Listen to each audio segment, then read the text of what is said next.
Zee 24 तास एक पाऊल पुढे। नागपूरमधल्या सरकारी हॉस्पिटलमध्ये रुग्णाची चक्क पळवापळवी सुरू आहे। रुग्णांना खासगी हॉस्पिटलमध्ये पळवून नेणाऱ्या दलालांच्या टोळीचा पर्दाफाश झालाय। प्रसंगी मृत्यूची भीती दाखवून हे दलाल रुग्णांना पळवून नेत होते। आशिया खंडातलं सर्वात मोठं शासकीय रुग्णालय म्हणून नागपूरचं शासकीय रुग्णालय ओळखलं जातं। सुमारे 10,000 रुग्ण या हॉस्पिटलमध्ये येतात, पण याच हॉस्पिटलमध्ये सध्या सुरू आहे रुग्णांची पळवापळवी। बाहेरच्या जिल्ह्यातून येणाऱ्या रुग्णांवर हॉस्पिटलमधल्या दलालांची नजर असते।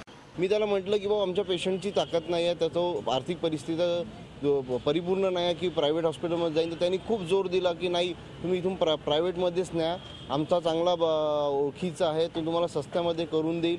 आणि त्याचा पूर्ण जोर होता की इथून फक्त पेशंट प्रायव्हेटमध्ये हलवण्यात आला पाहिजे। जैसे कोई कुछ नहीं आ गया या किसी को कुछ नहीं आ गया तो हम उनको बता देते तुम यहाँ बहुत चले जाओ। क्या किस बेस पे आपको रखा गया है, पर क्या कितना कमीशन मिलता है आपको? खर्चे पानी को 1000 रुपये देते।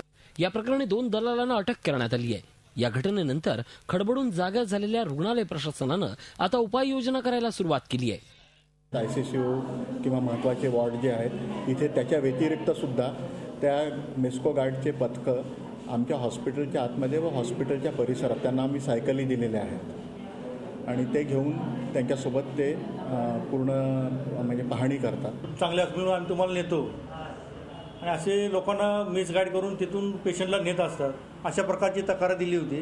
त्यावेळी आम्ही पोलिसांनी त्यांची फिर्याद नोंद करून त्या 2 आरोपींना आम्ही अटक केलेली आहे। ही घटना उघड झाल्यावर रुग्णालय प्रशासनानं कारवाई सुरू केली आहे, पण इतके दिवस रुग्णालय प्रशासन काय करत होतं हा प्रश्न आहेच। या प्रकरणात रुग्णालय तर कारवाई करेलच, पण गरज आहे ती मेडिकल काउन्सिलनी कार्य करण्याची।